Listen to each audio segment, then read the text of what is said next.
នេះនឹងបងគ្រឿងបន្តែដាំទឹកពុះហើយសាច់ជ្រូកហ្នឹងក៏ស្រស់ហើយដែរដាក់សាច់ជ្រូកចូលហើយប៊ីឆៃពៅដាក់គ្រឿងចូលដល់វាឆាអង្ករហើយបងគ្រឿងហ្នឹងគឺខ្ញុំឆាអង្ករខ្ញុំឆារួចហើយដាក់ចូលក្នុងបបរ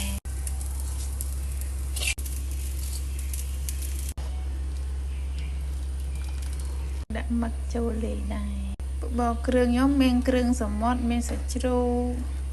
កនេះឆ្អិនហើយស្រង់មកហាន់ដូចចំណាក់ចូលវិញបបរខ្ទឹមបារាំងចូលឥឡូវបបរគ្រឿងខ្ញុំឆ្អិនហើយតំណងឯងបងអូននេះអានេះសាច់ជ្រូកចាំពេលញ៉ាំចំណាក់ចូលអ្នកមើលស្រក់ទឹកមាត់តក់ៗឯនេះឥឡូវឆ្អិនហើយដាក់ចាននេះ